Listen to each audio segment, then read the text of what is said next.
Hey everyone, before we dive into the video, I just want to take a moment to say thank you to everyone who commented on my last one.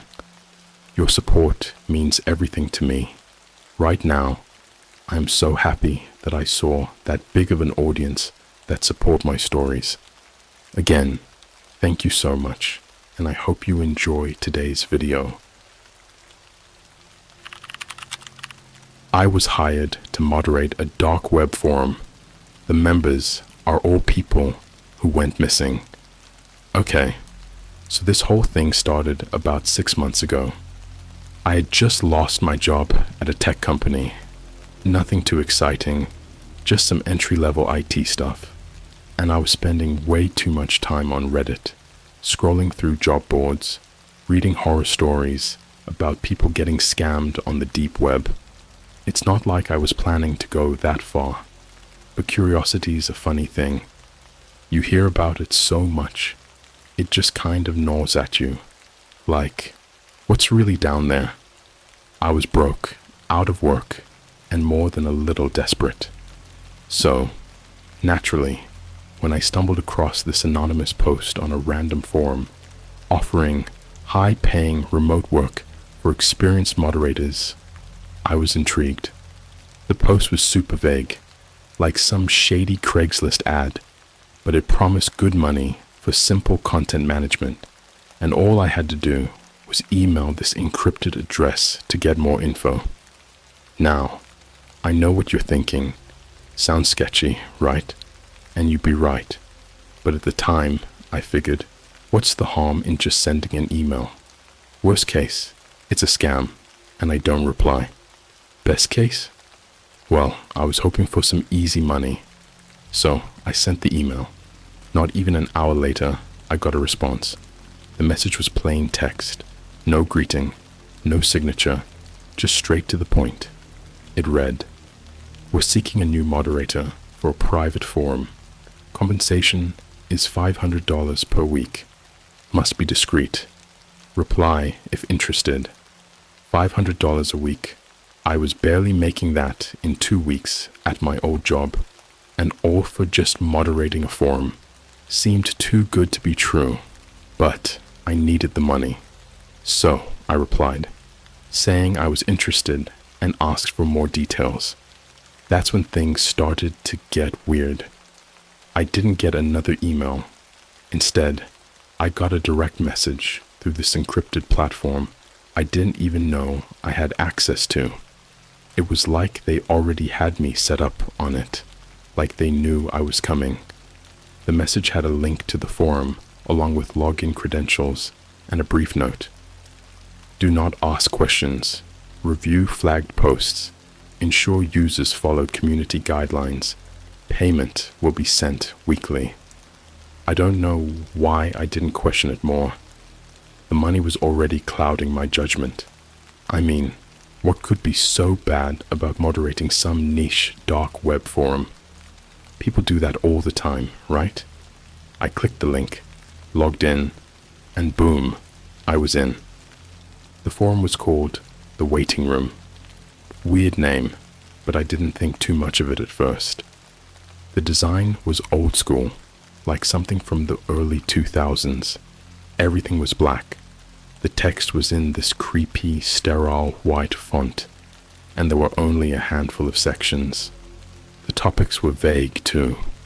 Nothing specific, just threads like reconnection, final steps, and acceptance. There weren't many posts, and honestly, nothing was too crazy. Mostly, it was users posting cryptic, emotional messages like they were lost. It was hard to explain. They would write stuff like, "I feel like I'm fading more every day. Did anyone else feel like this at first?" Or, "I keep hearing them at night, but I don't know if it's real anymore." It was unsettling, sure, but I figured it was some weird role-playing community, or maybe just people struggling with mental health issues. Either way, I figured my job was just to keep things under control and flag anything dangerous. But as I spent more time on the site, I noticed something really strange. The usernames. They were all first names. No numbers, no random characters, just plain first names. Not that weird, right? Except I started recognizing some of them. Not from real life, but from the news.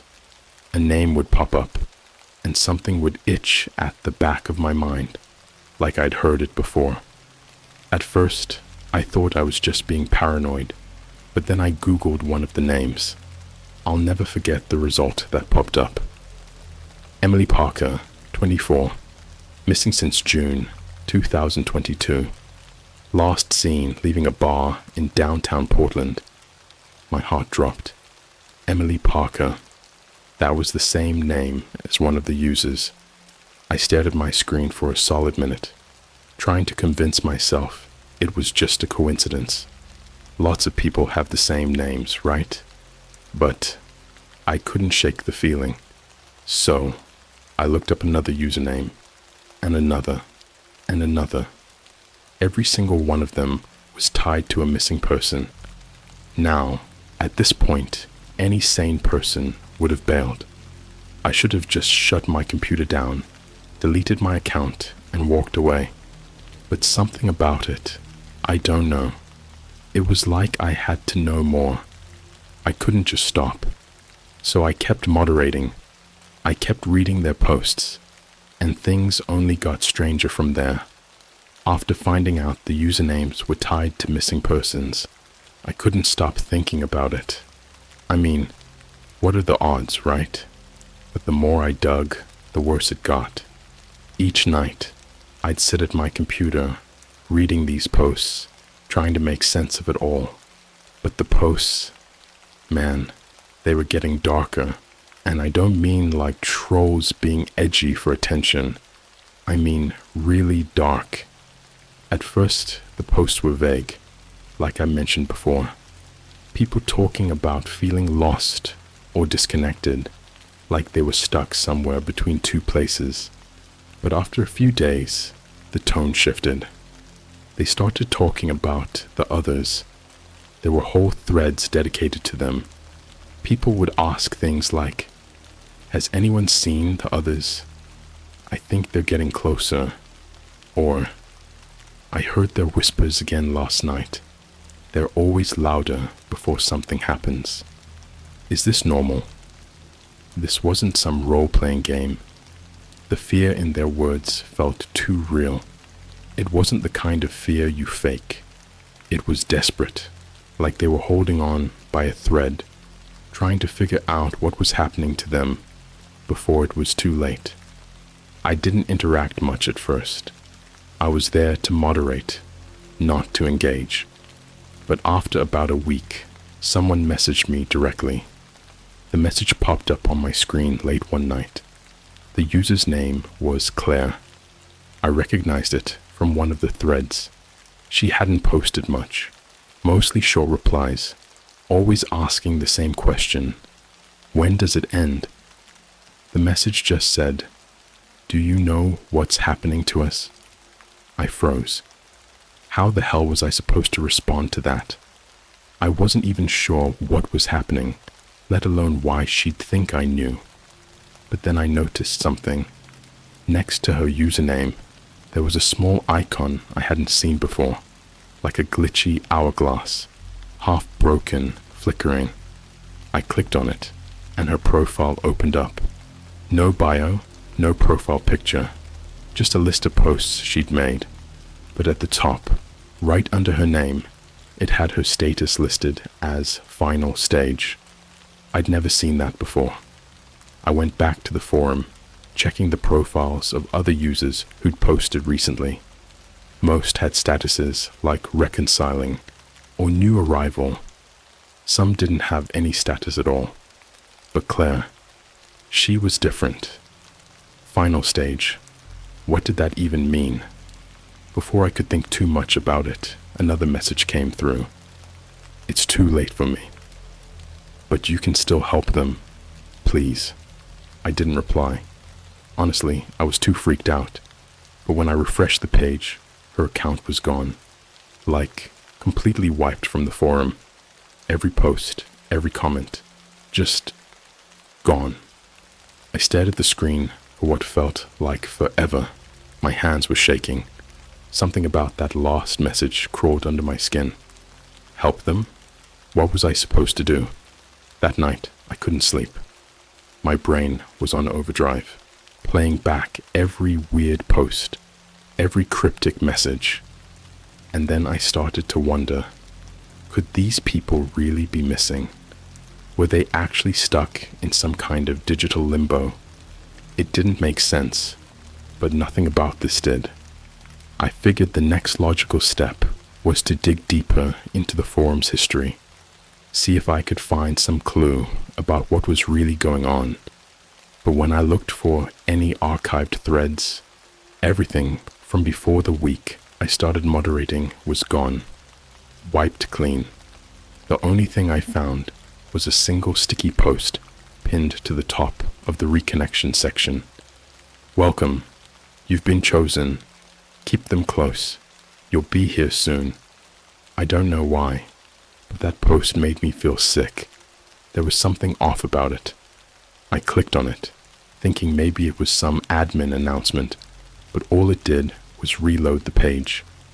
Over and over again, the same cryptic message. You'll be here soon. I closed my laptop, trying to shake off the unease that had settled in my chest. I kept telling myself it was just some elaborate hoax. Maybe a bunch of messed up people getting their kicks by pretending to be victims of disappearances. That had to be it, right? But then the dream started. Every night for the next week, I had the same dream. I'd be standing in a dimly lit room, the walls covered in that same black and white text from the forum. The words, "You'll be here soon," repeated endlessly, wrapping around the walls like some twisted wallpaper. In the center of the room, there was a door. It looked old, almost rotten, with the rusted hinges, and every night I'd hear a faint scratching from the other side. It was soft at first, like nails on wood, but the closer I got to the door, the louder the scratching would become. Sometimes I'd hear whispers too, faint and broken, like someone speaking through static. I never opened the door. Something deep inside me knew that if I did, I wouldn't wake up. One morning, I woke up drenched in sweat, heart racing, and I swore I heard the scratching, but in real life, like it was right outside my bedroom. It took me a good 10 minutes to calm down, convincing myself it was just my imagination. But I couldn't shake the feeling that something was wrong, that maybe this was more than just some creepy internet forum.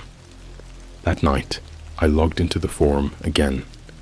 The post was still there, the users still active, but I noticed something new. Almost every post ended with the same phrase. They're coming. I tried to ignore it, to focus on the job. After all, $500 a week for reading creepy forum posts wasn't bad money. But as I scrolled through the threads, something else stood out. A new user had joined. Their username? My first name? It was just sitting there, bold, at the top of the acceptance section, like it had always been there. And the worst part? Their status was set to final stage.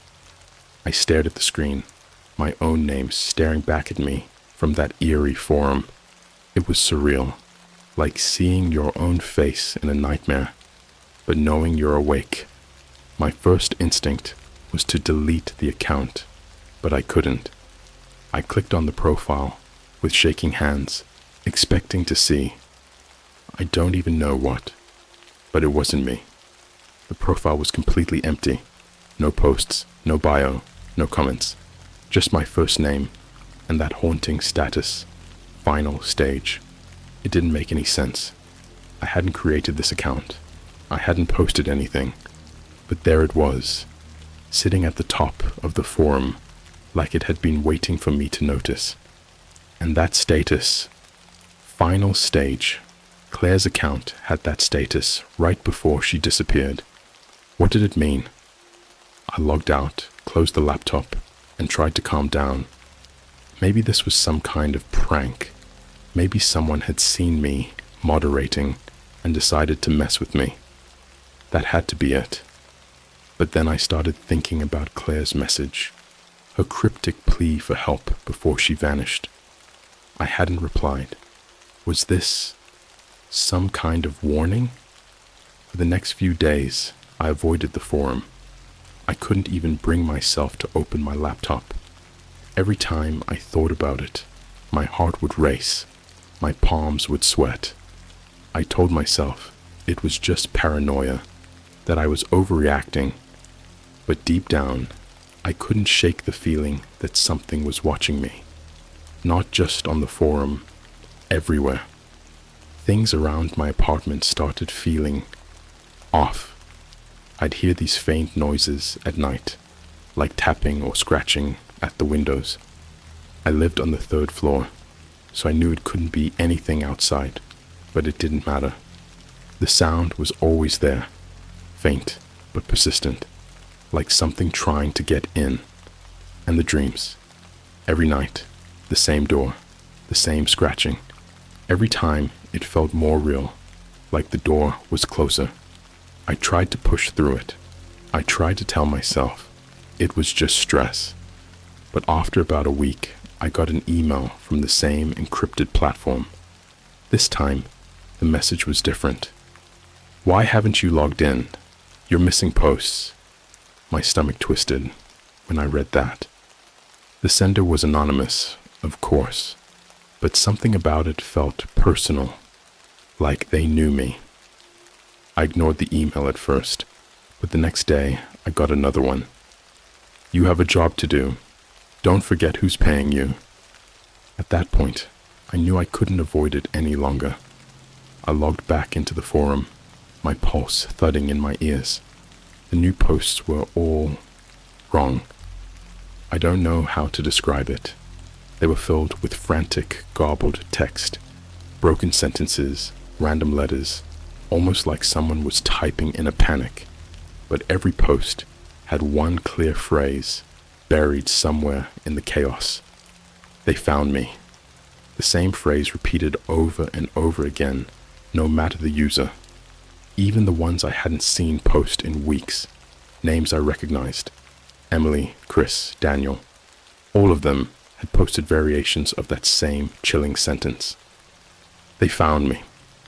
And then I saw something else. My own profile. The one I didn't create. It had a new post, time-stamped just a few hours earlier. My heart stopped as I clicked on it. They found me. My stomach dropped.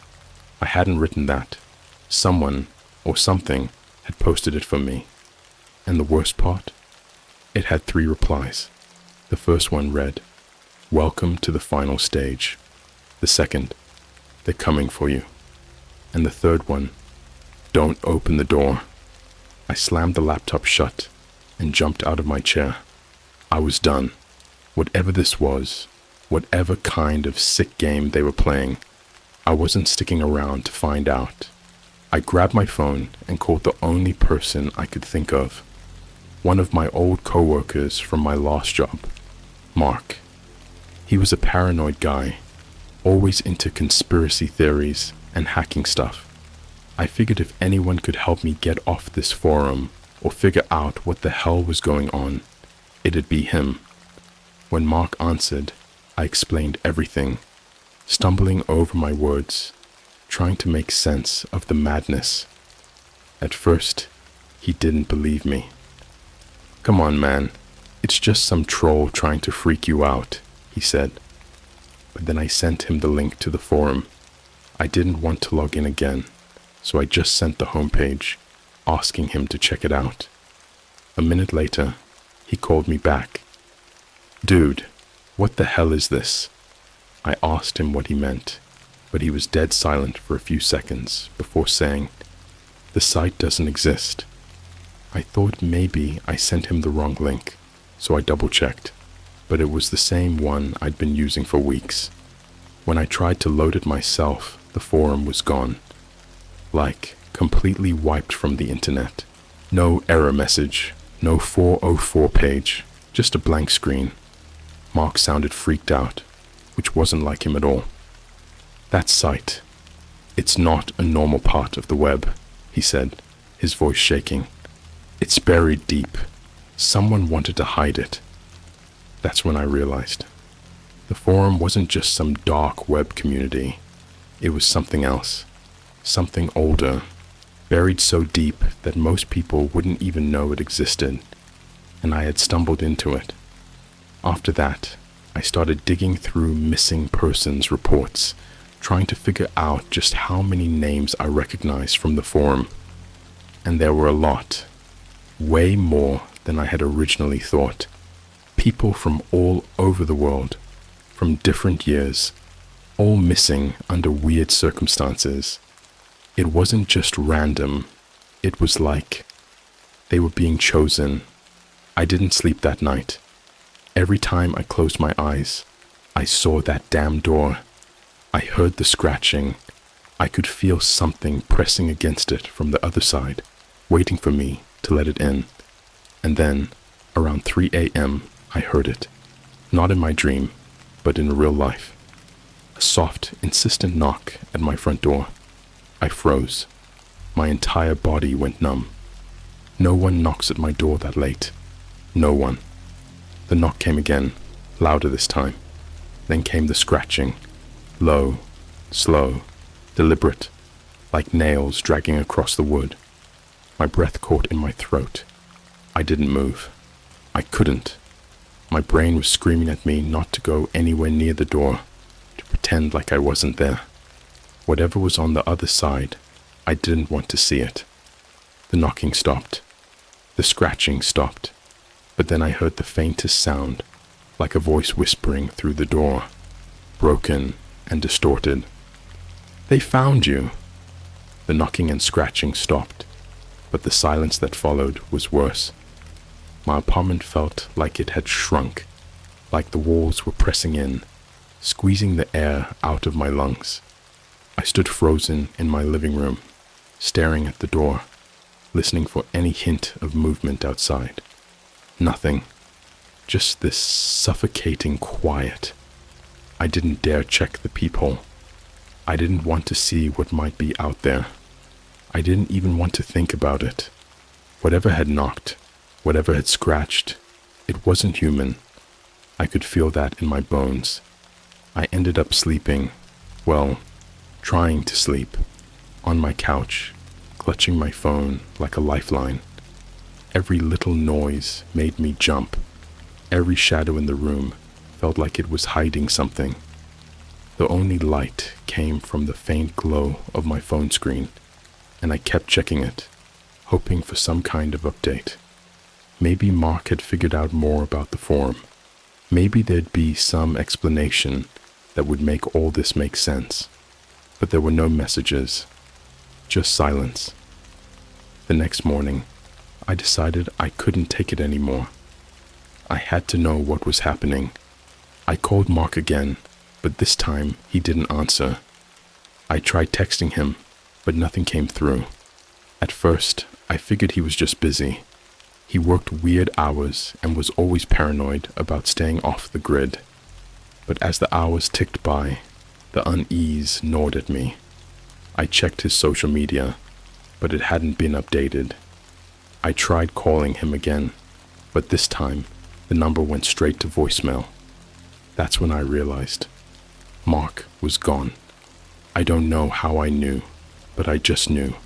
It was like the forum had reached out, grabbed him, and yanked him into whatever hell it had dragged those other people into. He'd helped me, and now he was paying the price. I felt sick. What if I was next?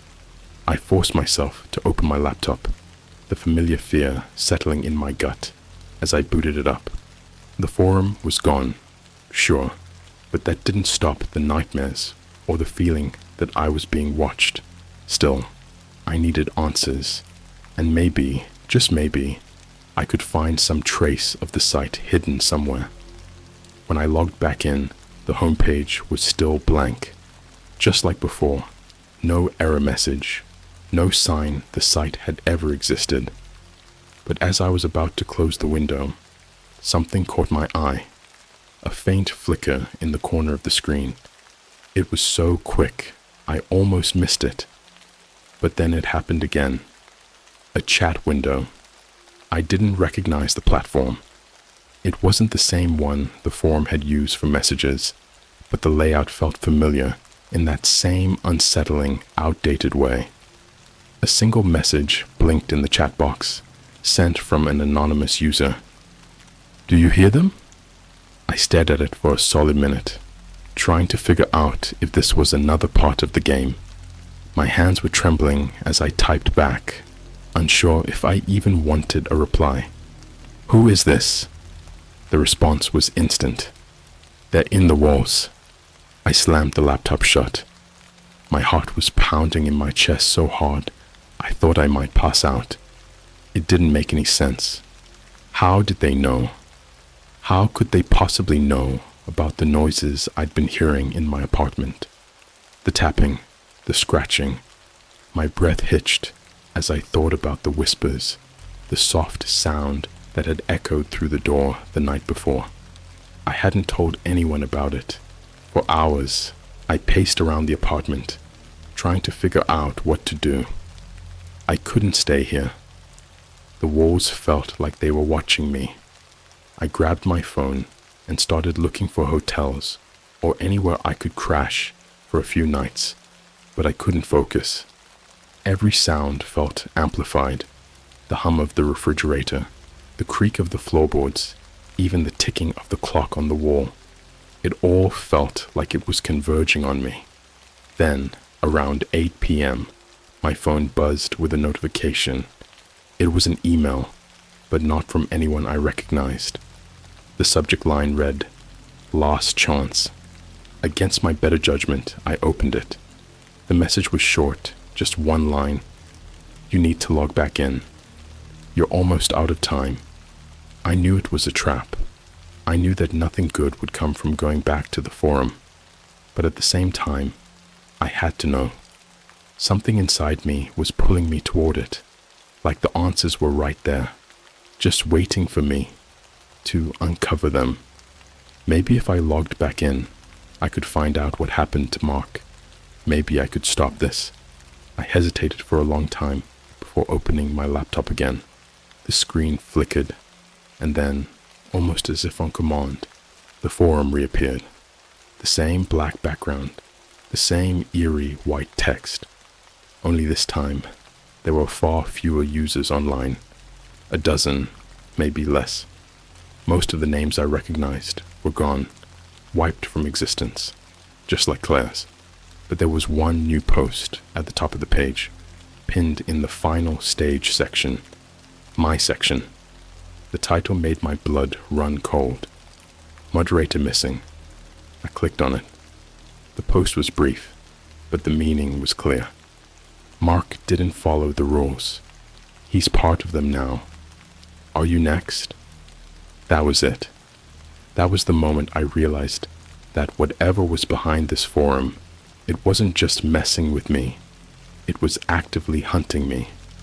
It had taken Mark, and now it was circling closer to me. I felt trapped, like the walls were closing in, like those whispers I'd heard outside my door were seeping into my mind. I started clicking through the other threads, desperate for any kind of clue. But all the posts were the same, short, panicked, filled with cryptic warnings. Don't look at them. Stay out of the dark. They're already inside. And then, as I scrolled to the bottom of the page, I found something I hadn't noticed before. A user I hadn't seen post before. The name didn't match any of the missing people I'd looked up. No photos, no bio, just a single post from hours earlier. The title, Moderator. I clicked on it. The post was blank, except for one thing at the bottom, my address, my exact address. I leapt out of my chair, heart pounding in my chest. They knew where I was. I felt a sudden, overwhelming urge to run, to get out of my apartment, but I stopped myself. Where could I even go? If they had found Mark, if they knew where I lived, running wouldn't do anything. They'd find me wherever I went. And then I heard it, that soft, insistent scratching at the front door. It was back, and this time I could hear the whispers again, clearer than before. "Let us in." My chest tightened, my breath coming in ragged gasps. I pressed myself against the wall, trying to will the sound away, but it didn't stop. The scratching grew louder, more frantic. The whispers turned to knocking, then pounding, and then silence. I knew better than to open the door, but when I looked at the door's peephole, the light in the hallway flickered, and for a brief moment I saw a shadow standing there, motionless, waiting. The silence hung in the air like a weight pressing down on me.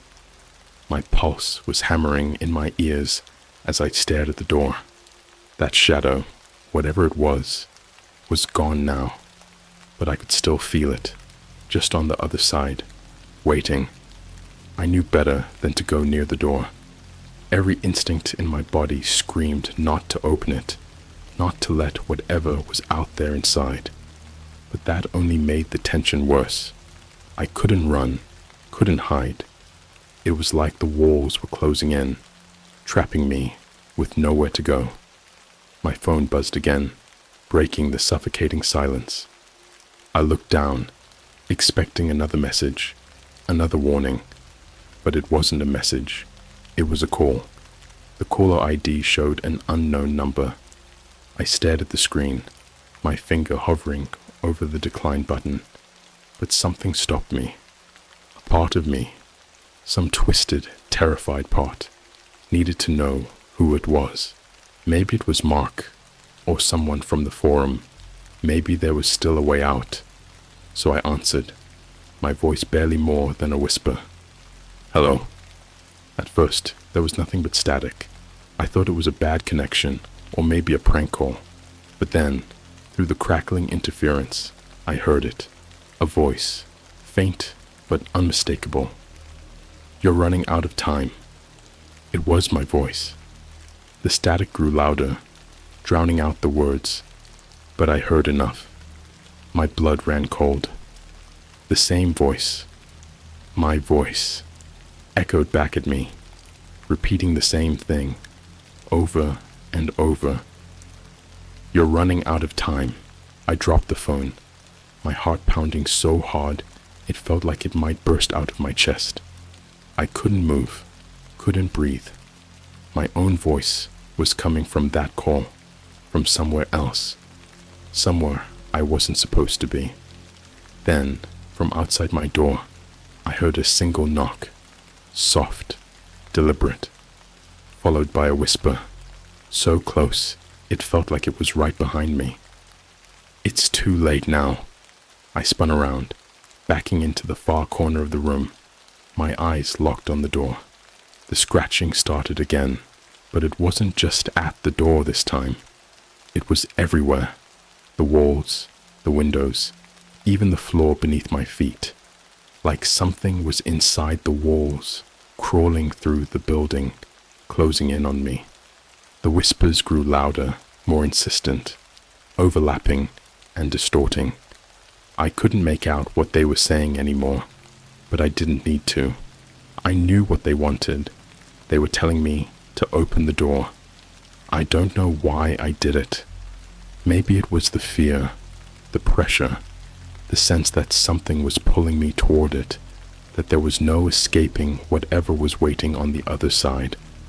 I felt my feet moving on their own, carrying me closer, one step at a time, until my hand was on the doorknob. The scratching stopped. The whispers went silent. For a moment, there was nothing but stillness. It was like the world had frozen, like time had stopped. I stood there, my hand on the cold metal of the doorknob, my mind screaming at me to turn around, to run, to do something, but I didn't. I couldn't. With a deep breath, I twisted the knob and pulled the door open. There was nothing there. The hallway outside my apartment was empty. No shadow, no figure, no signs of anyone or anything waiting for me. Just the dim, flickering lights and the eerie silence of the building. For a brief, terrifying second, I thought I'd made a mistake, that maybe opening the door was the last thing I should have done. But then I noticed something. There was a piece of paper lying on the floor, just outside my door. I bent down, my hands trembling, as I picked it up. The paper was old, crumpled, like it had been passed from hand to hand for years. Scrawled across it in faded ink were just 3 words: "Look behind you." I froze. My breath caught in my throat, and every hair on the back of my neck stood on end. I could feel it, the same presence from before, the same sense of being watched, of being hunted. I didn't want to turn around. I didn't want to see what was there, but I didn't have a choice. Slowly, I turned. The room was empty, but then, in the corner, something shifted. I blinked, my heart slamming in my chest as I tried to make sense of what I was seeing. It was like the shadows in the room had started to move, twisting and warping into something solid, something real. And then I saw it. The figure was standing in the corner of my apartment, its form barely visible in the dim light, but unmistakably there. It was tall, its body contorted in unnatural angles, like it didn't quite fit into the space it was occupying. Its face, if you could even call it that, was a mess of shadows and static, constantly shifting, never staying in one form long enough to focus on. But its eyes, those stayed the same. 2 hollow, empty pits staring straight at me. I couldn't move. I couldn't scream. I couldn't do anything but stand there, frozen in place as the figure began to step forward, its movements slow, deliberate. The sound of its footsteps echoed in my head, louder than they should have been, like they were pounding inside my skull. With each step, the room seemed to get smaller, the walls pressing in tighter. I couldn't breathe. I couldn't think. All I could do was watch as the figure drew closer and closer until it was standing right in front of me. The whispers started again, not from outside, not from the walls, but from inside my head. "We've been waiting for you." I felt a cold hand close around my wrist, and the last thing I saw before everything went black was the figure's hollow eyes staring into mine, pulling me into the void. When I woke up, I was lying in my bed, drenched in sweat, my heart racing. For a brief moment, I thought maybe it had all been a nightmare, some kind of fever dream brought on by stress. But then I saw the door. It was wide open, the same crumpled piece of paper lying on the floor, waiting for me. I picked it up, my hand shaking as I turned it over. This time, there was a new message scrawled across the back. "You're one of us now." I don't know what's real anymore. The forum is gone, Mark is gone, and I'm starting to think I might be next. Every night, I hear the whispers, the scratching. I feel the walls closing in, and no matter where I go, no matter what I do, I can't shake the feeling that they're watching me, waiting. The door is always open now, and I'm afraid that one day I won't wake up at all.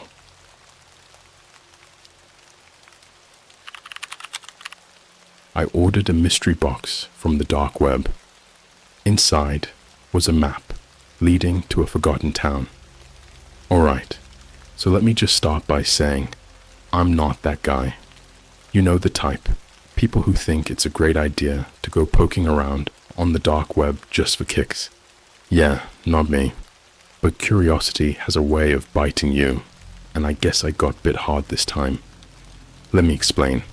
This all started because of a friend. We'll call him Jake. Jake's the kind of guy who's into weird stuff, like really weird.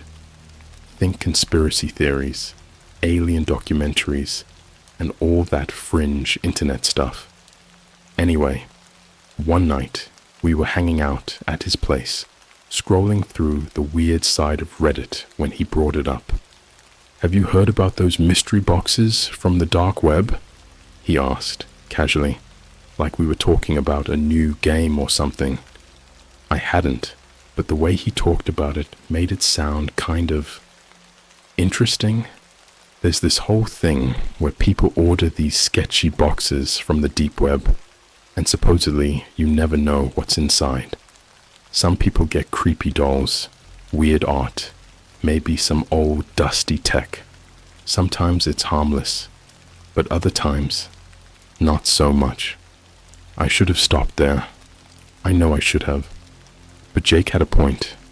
There was something intriguing about the unknown, that itch to see if it was all hype, or if there really was something lurking in the corners of the internet, waiting to be found. So, late one Friday night, after way too many beers, we found ourselves scrolling through a shady forum, buried deep in the web. And of course, we found one. It didn't have a description, didn't say where it was coming from, but the price was weirdly low for how sketchy it seemed. $75, payable in Bitcoin. Jake egged me on, and before I knew it, we pulled the trigger. I gave the address of a P.O. box I had set up years ago, figuring it was safer than giving out my actual home address. I'm not that stupid, right? We laughed it off, forgot about it for a bit, and I chalked it up to a dumb late-night decision. A couple weeks passed, and honestly, I kind of forgot about it. But then, out of nowhere, I got the email notification. Your package is ready for pickup. I remember feeling that weird mix of excitement and dread. I told Jake about it, and of course, he was all for it. "Dude, you have to open it tonight. I'll bring the beers." So, I headed to the post office and grabbed the package. It was smaller than I expected, maybe the size of a shoebox, and it had no labels except for a single sticker that looked like it had been torn off from somewhere else. The box felt light, too light. I got home, Jake already waiting with his stupid grin, and we cracked a couple of beers before setting the box on the coffee table. It was so anticlimactic that it almost felt disappointing. Just this plain brown box.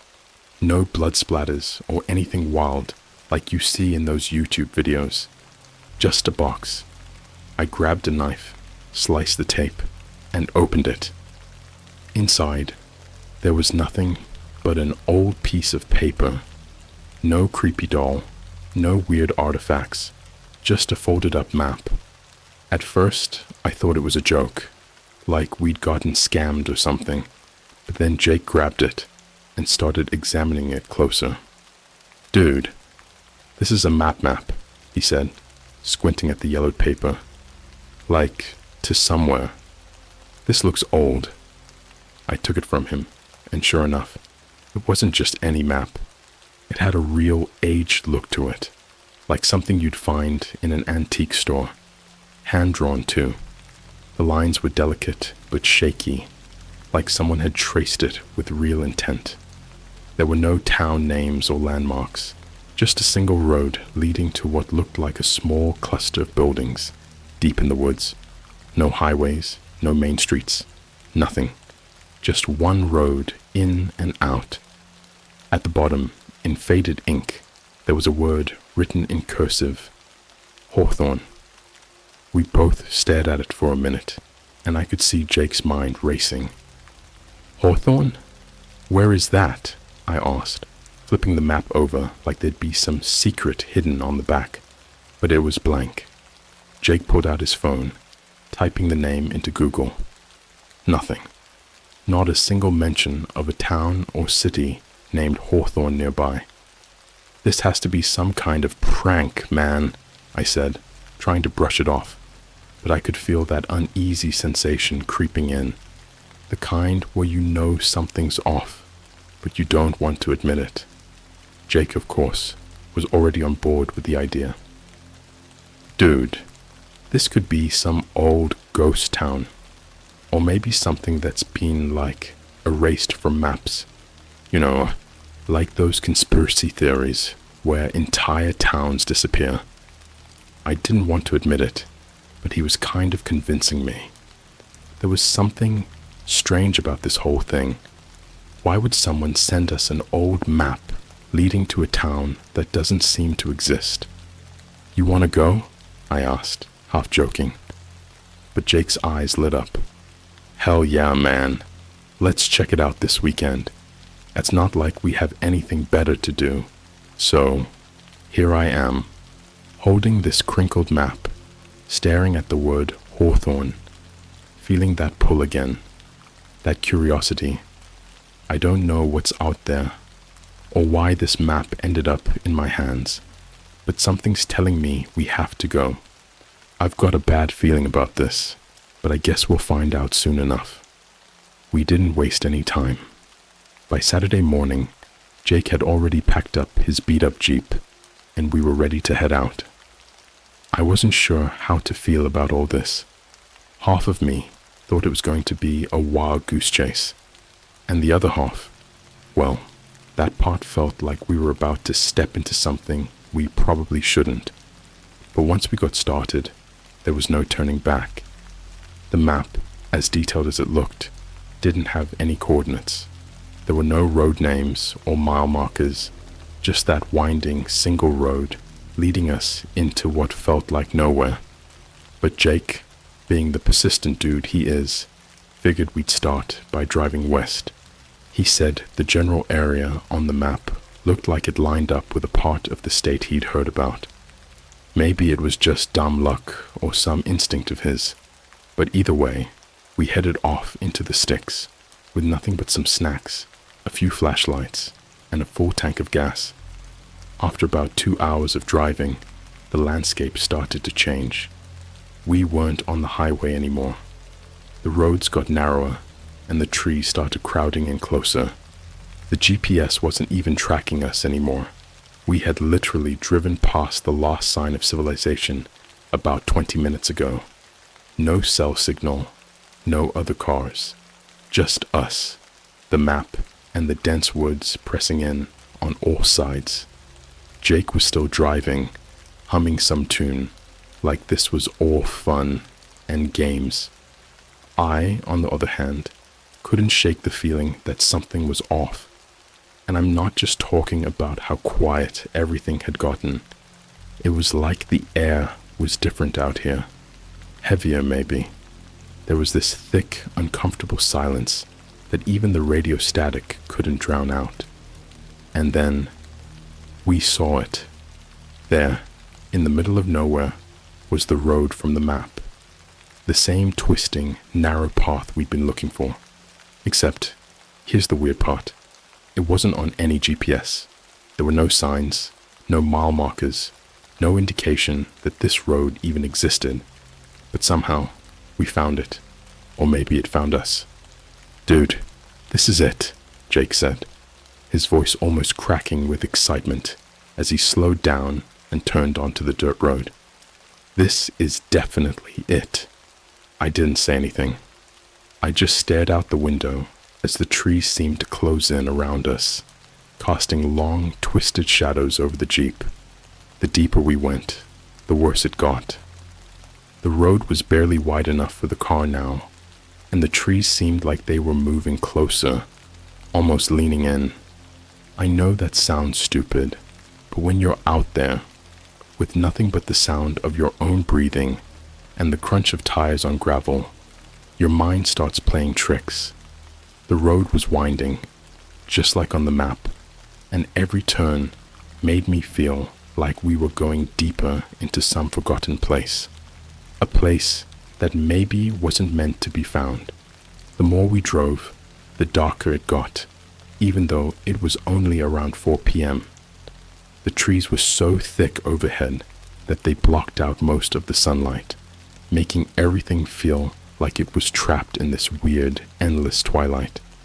And then we hit the first sign that things weren't right. It was a mailbox, just a single, rusted mailbox, sticking out of the ground, tilted at an odd angle like it had been forgotten for decades.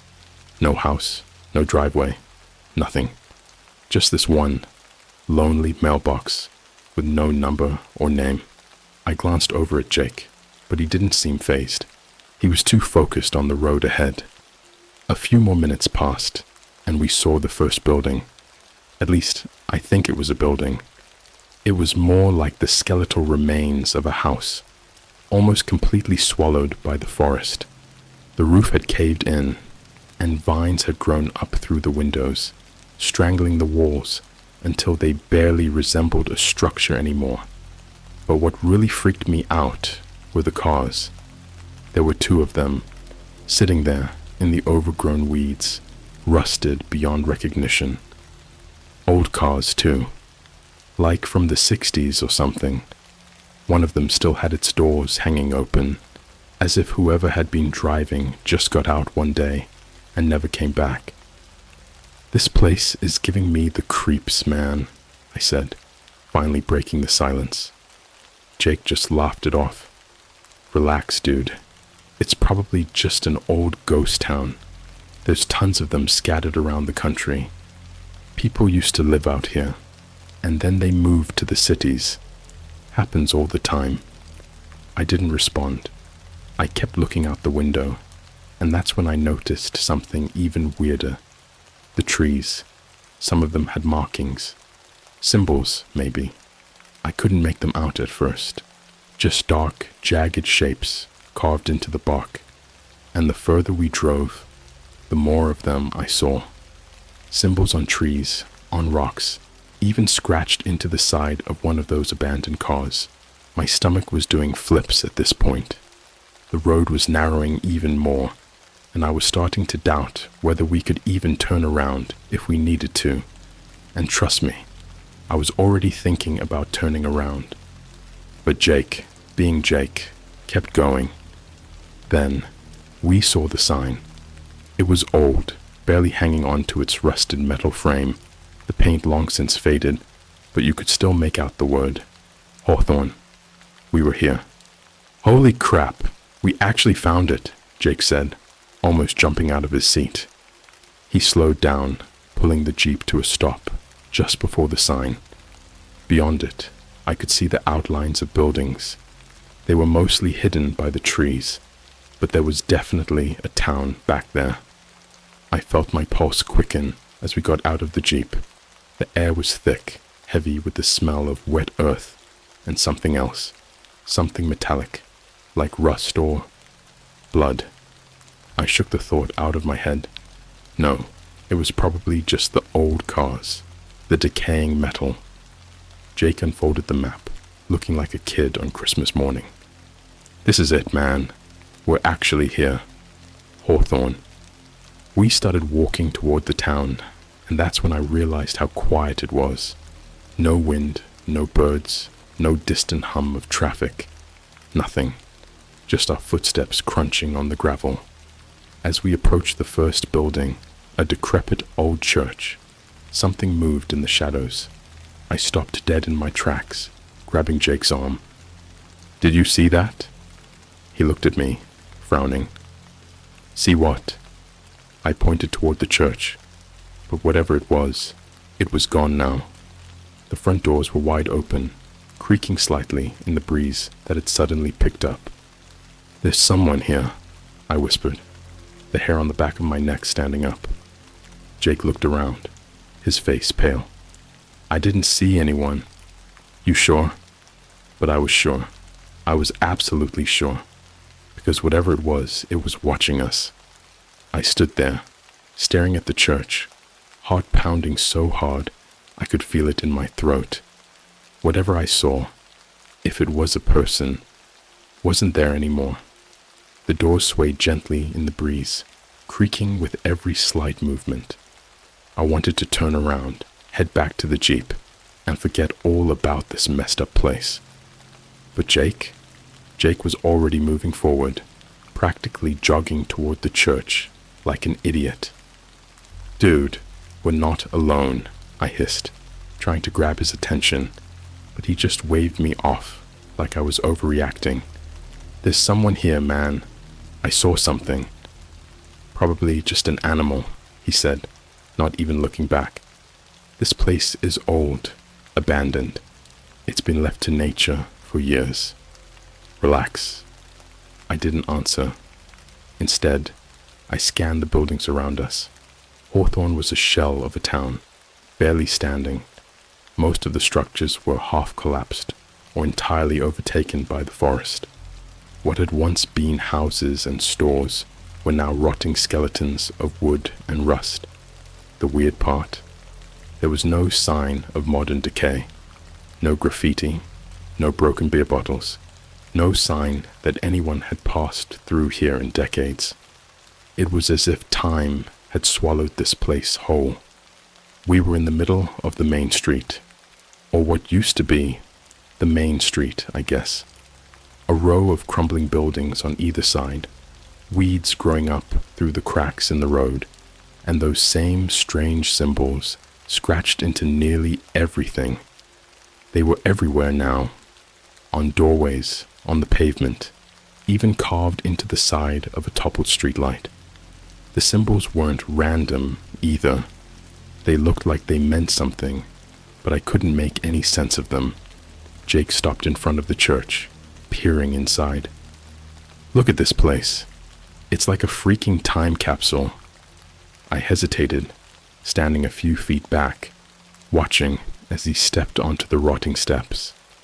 The wood groaned under his weight, and I half expected him to fall straight through, but he didn't. Instead, he turned back to me, grinning like an idiot. "Come on, man. You gotta see this." Reluctantly, I walked up to the entrance. The smell hit me first. It wasn't just decay. It was something more, something almost chemical, like old moldy wood mixed with sulfur. I don't know. It was faint, but it was there, lingering in the damp air.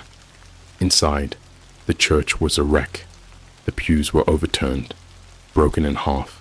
The floor was covered in debris and dust, and the walls, well, they were a mess of those symbols again. Dozens, maybe hundreds of them, carved deep into the wood, almost like someone had spent years doing nothing but scratching at the walls. Jake wandered further in, his footsteps echoing through the empty space. I followed, keeping my eyes on the shadows that seemed darker than they should be. I don't know how to explain it, but there was something wrong with the light in this town. Everything felt muted, like the sun was struggling to shine here. As we reached the front of the church, I spotted something on the altar. It was small, barely visible under the layer of dust, but there was no mistaking it. A book.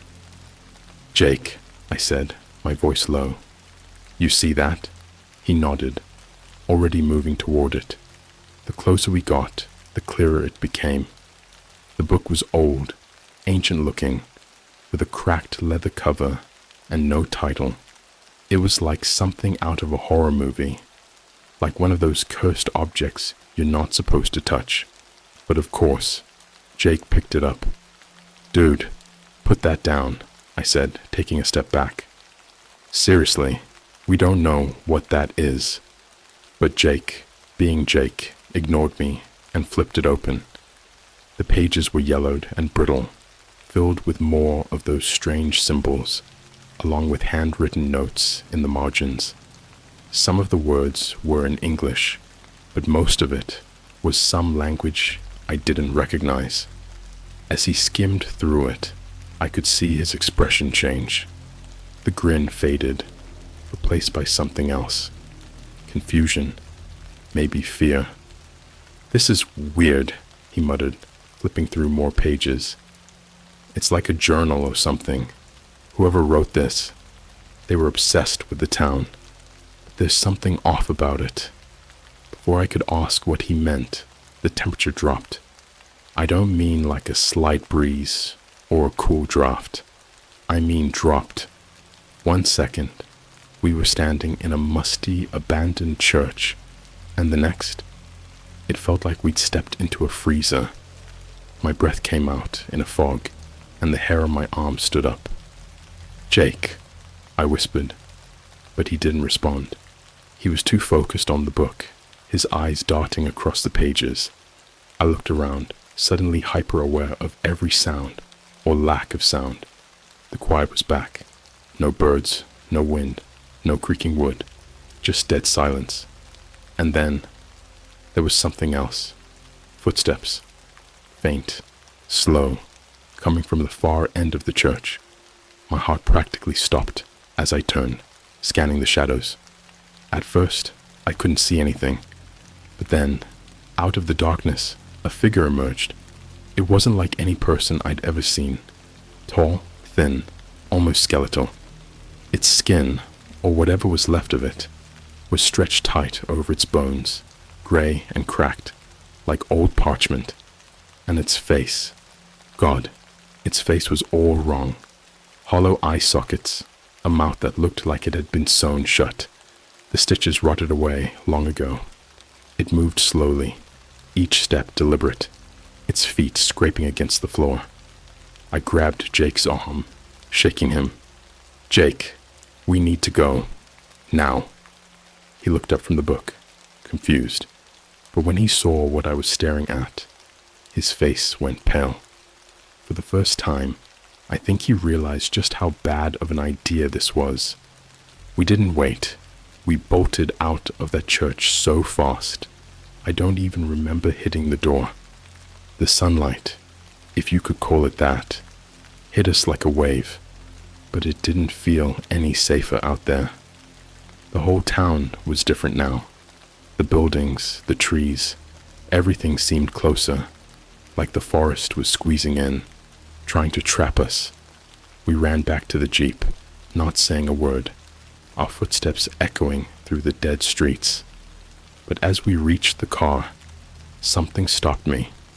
I glanced back toward the church, and there it was again, that figure, standing just outside the entrance, watching us. It didn't move. It just stood there, staring with those hollow eyes as if it was waiting for something, waiting for us to come back. Jake fumbled with the keys, his hand shaking as he finally got the Jeep started. We peeled out of there, gravel flying, the road twisting beneath us as we sped back the way we came. But here's the thing. The road, it didn't lead us out. No matter how far we drove, no matter how many turns we made, we were still in Hawthorne. The trees kept closing in, the buildings reappearing on either side, even when I was sure we'd passed them before. It was like we were trapped, like the town wasn't letting us leave. And then, as if things couldn't get worse, the Jeep stalled. The engine sputtered, the dashboard lights flickered, and the car came to a complete stop. Jake slammed his fist against the steering wheel, cursing under his breath. "What the hell, man? It was running fine a minute ago." I didn't say anything. I couldn't. My eyes were fixed on the road ahead of us, where the figure now stood in the middle of the street, closer, waiting. The Jeep sat there, dead and useless, the trees closing in like they were suffocating us. I could barely think. My heart was hammering in my chest so loud it felt like the only thing I could hear. Jake was slamming the steering wheel, muttering every curse word he knew, but none of it mattered, because that thing, the figure, was still there, standing in the middle of the road, unmoving, closer now. I couldn't tell if it was watching us, or if it even could see us, but its presence was overwhelming, like it was pulling the air out of the Jeep, making it impossible to breathe. Its hollow eyes were empty, but somehow they felt like they were staring right through me.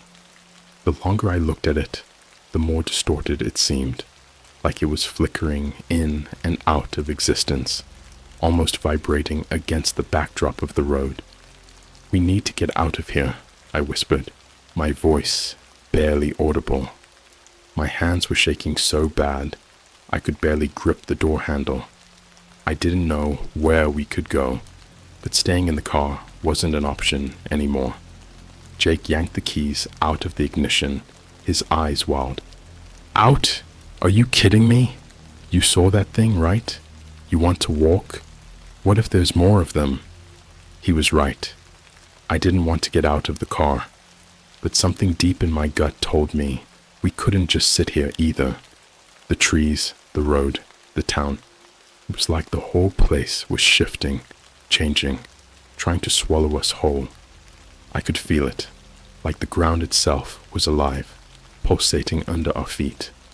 Then, without warning, the figure took a step forward, one slow, deliberate step. Its limbs jerked unnaturally, as if it hadn't moved in years, like it was learning to walk all over again. The sound it made, this faint, crackling noise, like old bones grinding together, echoed through the dead air. That was all I needed to see. "Jake, we're getting out. Now," I said, my voice more urgent. I didn't care if there were more of them or if we didn't have anywhere to go. Staying still wasn't an option anymore. I threw open the door and jumped out, the cold air hitting me like a punch in the chest. It was colder than before, and there was this strange fog creeping in from the woods, swirling low to the ground. I heard Jake scramble out behind me, slamming his door shut as he cursed under his breath. We stood there for a moment, both of us staring at the figure in the distance.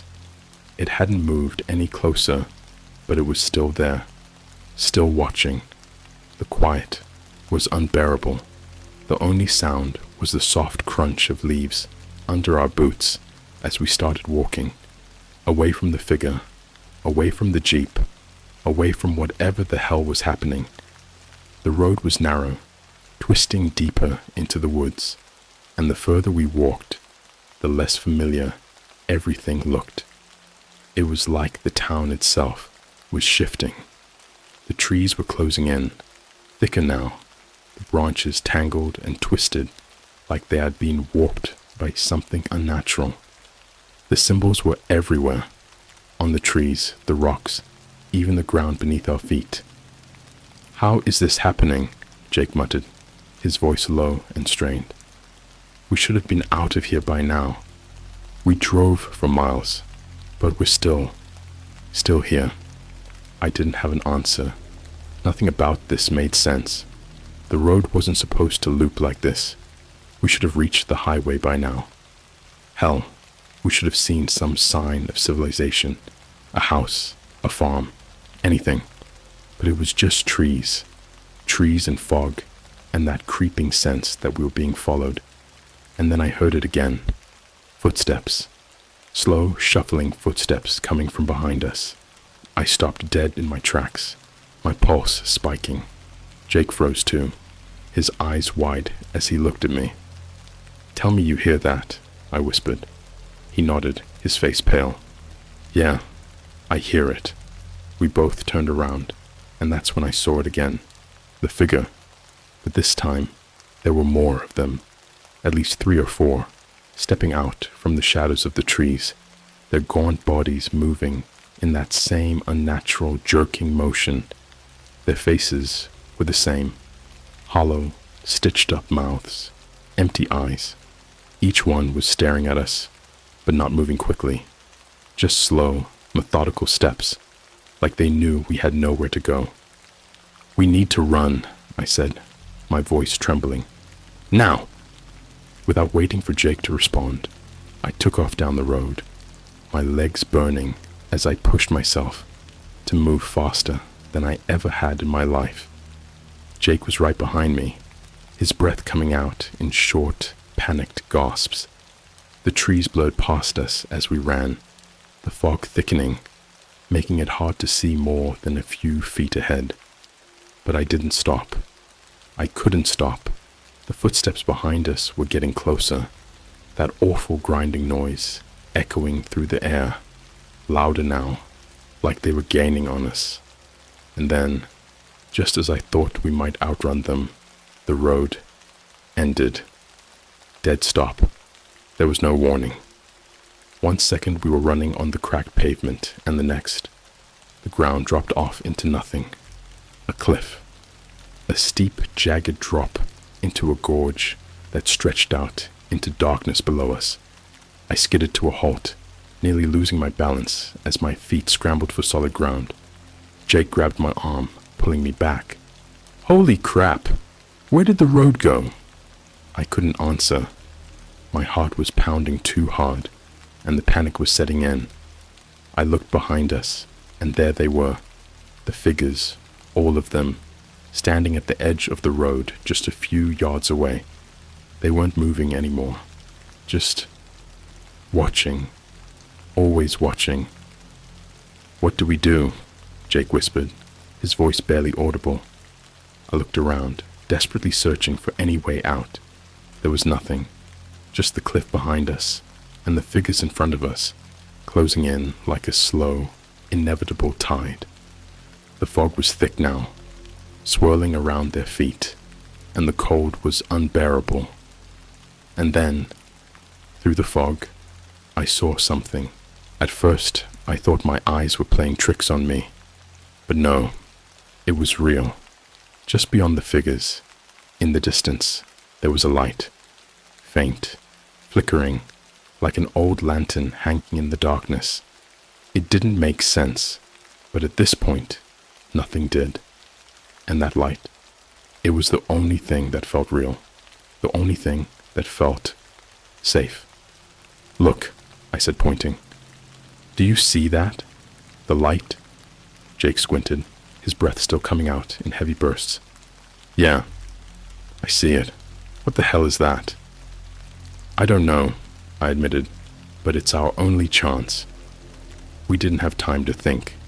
We took off again, running straight toward the light, pushing through the fog, through the cold, ignoring the figures that seemed to flicker in and out of existence as we passed them. I didn't dare look back, didn't dare slow down. The light grew brighter, closer. It wasn't a lantern. It was coming from one of the buildings. A house, one we hadn't seen before. And then we reached it. A small, dilapidated cabin, the front door hanging off its hinges, a faint yellow glow coming from inside. I hesitated for a split second, but Jake didn't. He pushed the door open and rushed inside, and I followed, slamming the door shut behind us.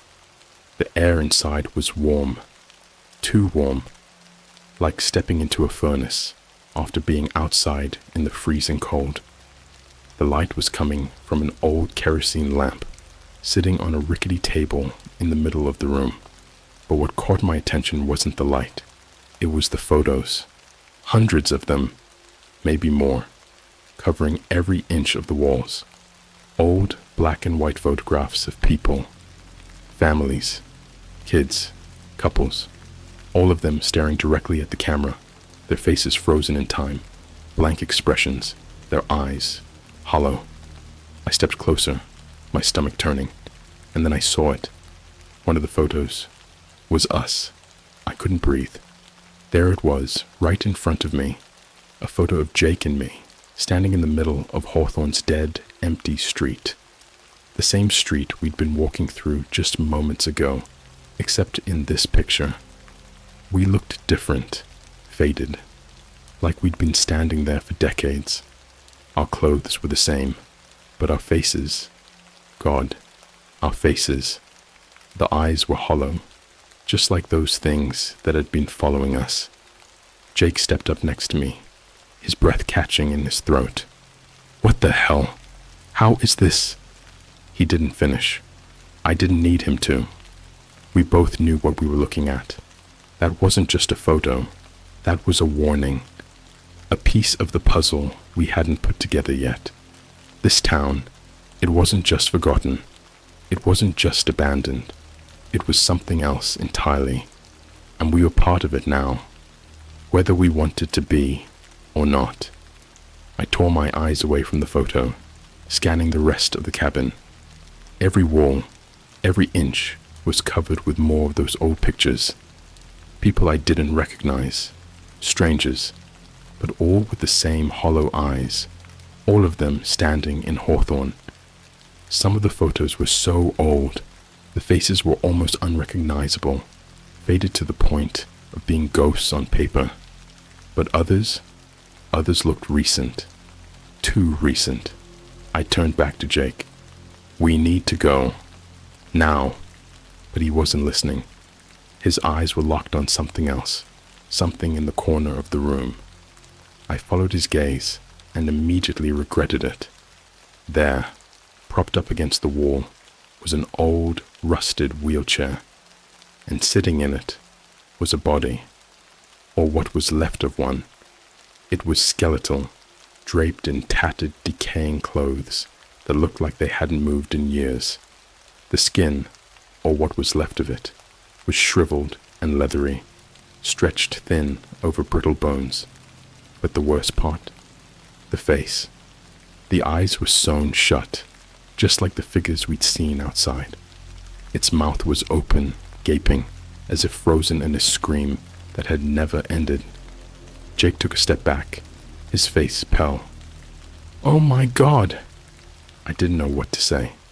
The room was thick with the smell of rot and something else, something old, like dust and death.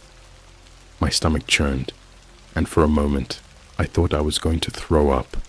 But then the lamp flickered, the light dimmed, sputtering like it was about to go out. I whipped around, searching for the source of the power, but there was nothing.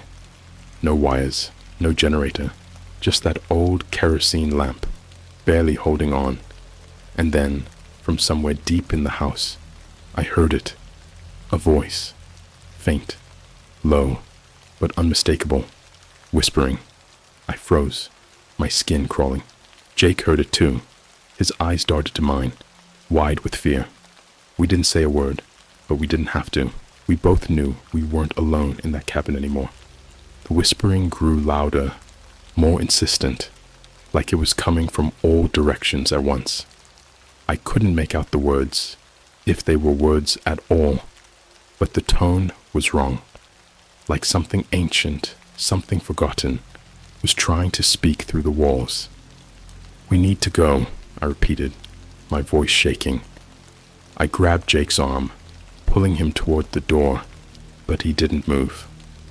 "Wait," he whispered, staring at the photos again. "Look." I followed his gaze, and that's when I saw it. One of the photos, the one directly above the body in the wheelchair, was moving. Slowly, almost imperceptibly, but it was moving. The figure in the photo, a woman, her face hidden in shadow, was turning her head. I blinked, thinking I was seeing things, but no, she was moving. And then her hollow eyes locked onto mine. I stumbled backward, dragging Jake with me. The room seemed to tilt, the walls closing in, the whispering growing louder, more frantic. The lamp flickered again, casting long, twisted shadows across the floor. And then the photos, all of them, began to move.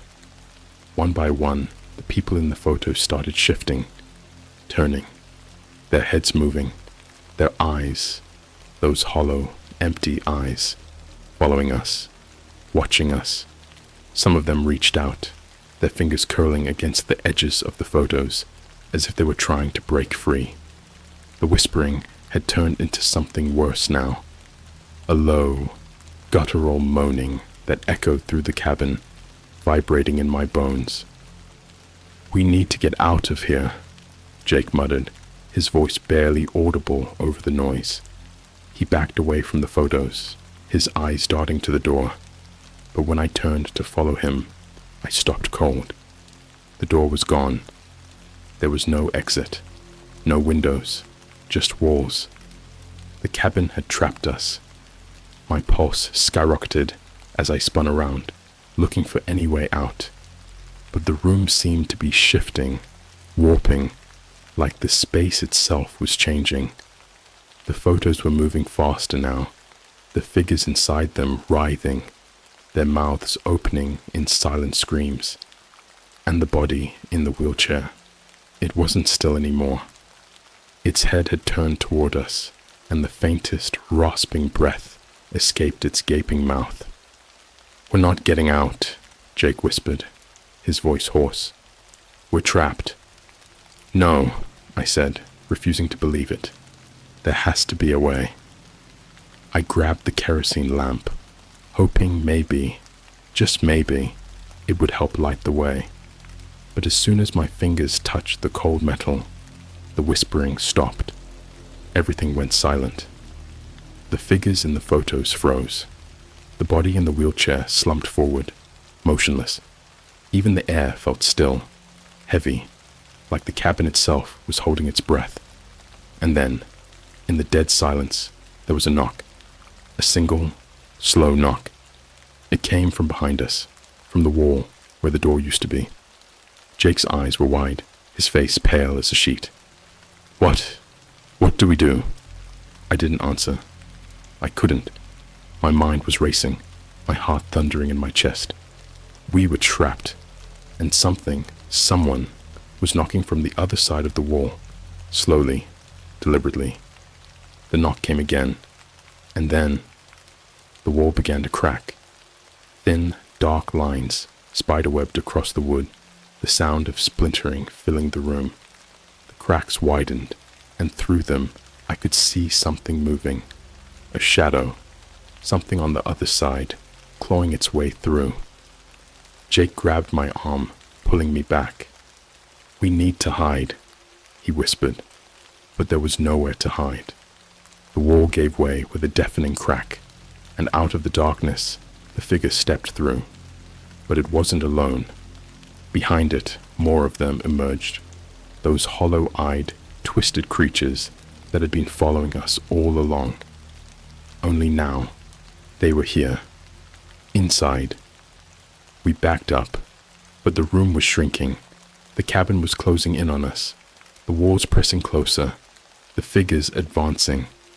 "We have to do something," Jake shouted, his voice breaking. But there was nothing we could do. Nowhere to run, nowhere to hide. The last thing I remember was the cold, skeletal hand reaching out toward me, its fingers brushing my arm. And then, darkness. I woke up hours later, maybe longer. I don't know. The first thing I saw when I opened my eyes was the Jeep. Jake was gone. I was lying on the ground, just outside the town limits. The road behind me was empty. The figures, the cabin, the photos, they were all gone. Hawthorne was gone. I stumbled to my feet, looking around, but there was nothing. Just the quiet, empty woods and the distant sound of birds chirping, like it had all been some horrible dream. But then I looked at my hand, and there, on my wrist, carved deep into the skin, was one of the symbols, a mark, a reminder. And that's when I realized Hawthorne doesn't let you leave. Not really. I was sent a dark web forum link that predicts crimes before they happen. My name is on the list for next week. I'm not the kind of person who gets into sketchy stuff online. I've always been careful, you know. I'm a normal dude. I go to work, hang out with my friends, and maybe binge a little too much Netflix on weekends. The deepest I ever went on the internet was just watching conspiracy videos on YouTube at 3 a.m.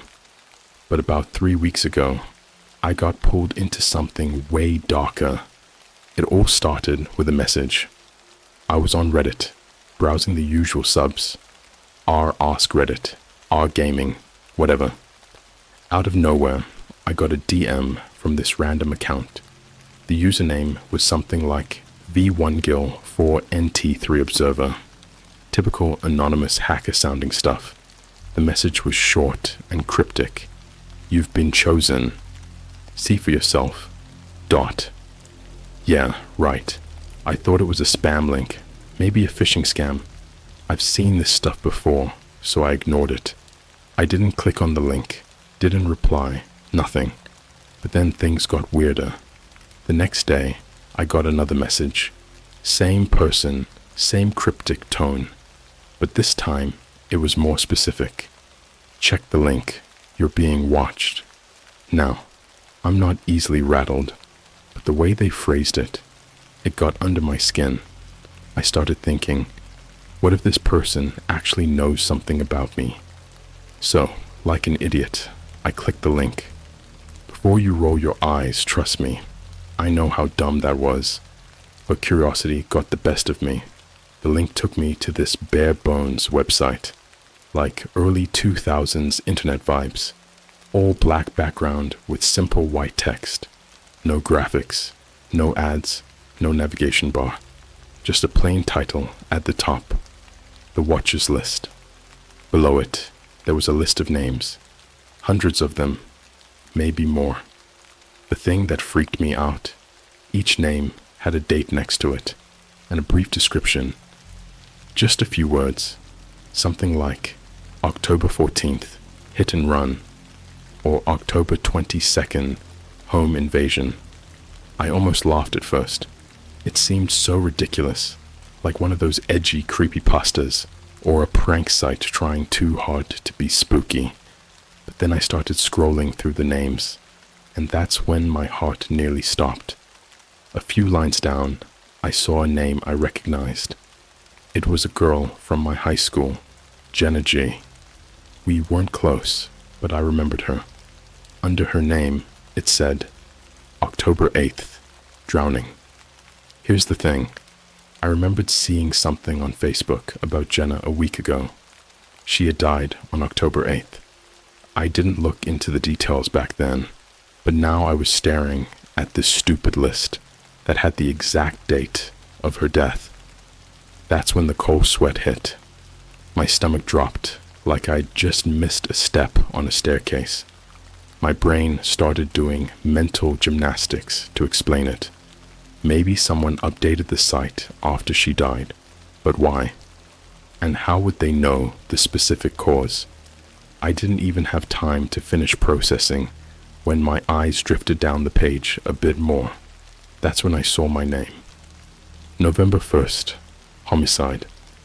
At first I laughed, like a real out loud laugh, because it was so absurd. My name was just there, next to a date and the word homicide. I thought someone was screwing with me, maybe one of my friends trying to freak me out. So, I closed the site and decided to forget about it. I didn't even bring it up to anyone because, come on, who would believe me? But here's where it gets seriously messed up. A couple of days passed, and I tried to push the whole thing out of my head. Life went on. Work was boring. I hung out with my buddy Greg, grabbed beers, talked about the usual stuff. Everything felt normal, but something in the back of my mind kept tugging at me. That website, my name, homicide. It wasn't until a few nights later, when I was mindlessly scrolling through Twitter, that I saw another name from the list pop up. Someone I didn't know personally, but a local guy from my town. He had died. The news article said it was a freak accident, but the list called it. The date matched. That's when I knew this was something more. I was spooked, but I hadn't connected all the dots yet. I didn't really believe it. Not fully. I thought maybe I was seeing patterns that weren't there. Classic paranoia. But then, yesterday, I got another message. The Watcher sees all. Your time is coming. It came from a different account this time, but the vibe was the same. And right after that message, I checked the list again. My name was still there, and that date, November 1st, was getting way too close. Now, I can't shake this feeling that someone is watching me. Every time I leave my apartment, I feel eyes on me. Shadows seem longer, darker. I even thought I saw someone standing outside my window last night, just watching. I could barely make out their silhouette before they slipped away into the night. I'm starting to think this list is real. I don't know who's behind it, or how they know these things. But if they predicted Jenna's death, and that guy from my town, what if they're right about mine too? I don't know what to do. November 1st is next week. For the last few days, I've been jumping at shadows. Every creak in my apartment makes my skin crawl. I'm not usually paranoid. Like I said, I'm a pretty normal guy. But ever since I saw my name on that list, it's like everything feels off. And not just in the, oh, I'm being jumpy kind of way. It's more like the world has shifted slightly. Like I'm noticing things I shouldn't be able to notice. I tried to convince myself it's all in my head, that this is some elaborate prank, or maybe I'm getting too caught up in the coincidence of seeing those names and dates match up. So, I did what any rational person would do. I tried to prove the whole thing was fake. I went back to the site, even though every bone in my body told me not to. My gut was screaming at me not to dig any deeper, but my brain needed to know. I needed to prove it was just a sick joke. When I opened the page again, it had changed. Not the design or anything. It was still that minimalist black and white mess, but the list was longer. I scrolled down, hoping maybe I just misremembered how many names were there. But no, the list had definitely grown. And it wasn't just random additions. Every new name had a death date within the next few weeks. I couldn't stop myself from reading through them, even though I didn't recognize most of the names. They were just random people to me, but the descriptions were chilling. They felt specific in a way that got under my skin, like November 3rd, suffocation in sleep, or November 7th, car explosion. It wasn't just generic accidents anymore. These were gruesome. And then I found another name I recognized. Greg, my buddy Greg, the guy I'd been grabbing beers with just the other day. His name was on the list now too. November 6th, stabbed in a parking lot. My stomach twisted. I slammed my laptop shut, as if somehow that would make it all go away. But it didn't. The image of Greg's name on that screen burned itself into my mind. I tried to tell myself I was overreacting, that this whole thing was some twisted fantasy, a hoax.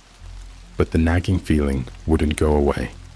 I hadn't told Greg anything about the website yet. It seemed too ridiculous, and I didn't want him thinking I'd lost it. But after seeing his name, I had to say something. I texted him, casually at first, just to check in.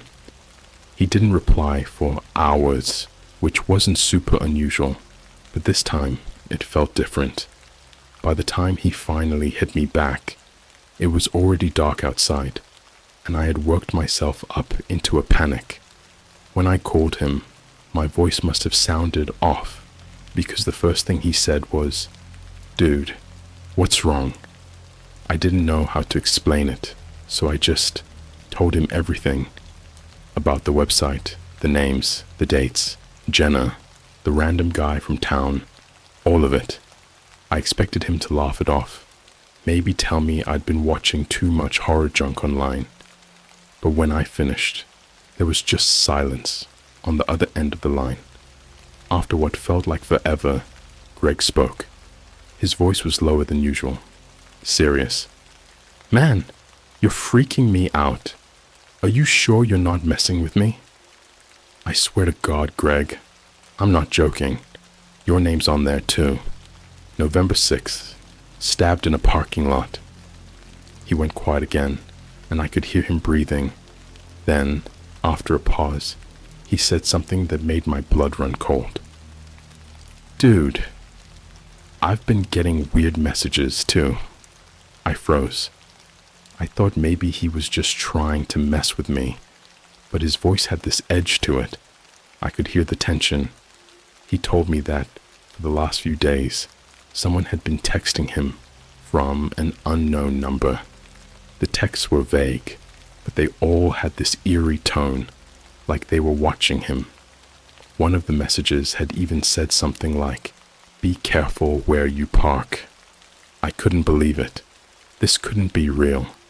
It was too weird. But Greg wasn't the kind of guy to joke about this stuff. He was serious, and I could tell he was as freaked out as I was. We talked for a while after that, trying to figure out what to do. Neither of us knew.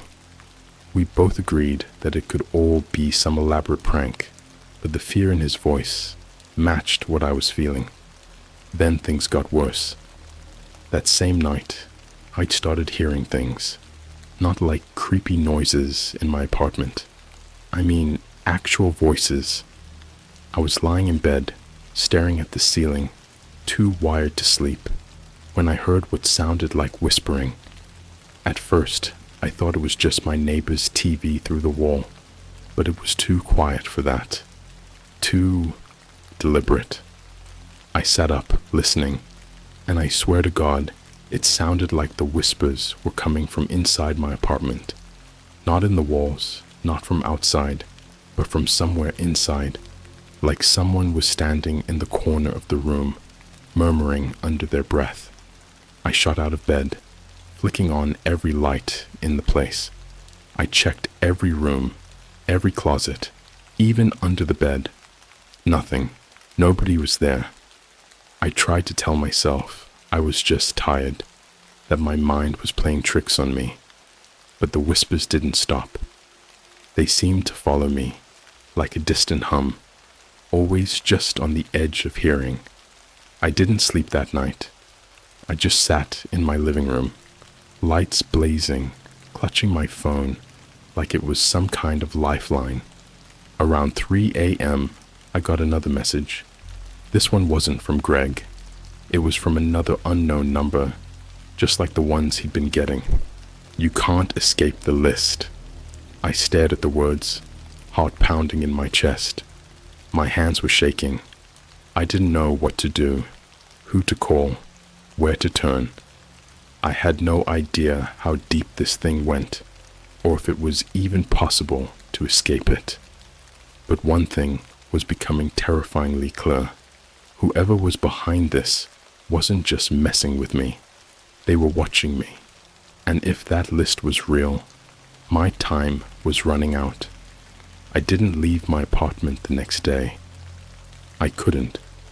My entire body felt heavy, like something was weighing me down. Every time I glanced at my phone, I half expected another message. Or worse, a call. My brain kept running in circles, trying to figure out what was happening, and if there was any way out of this mess.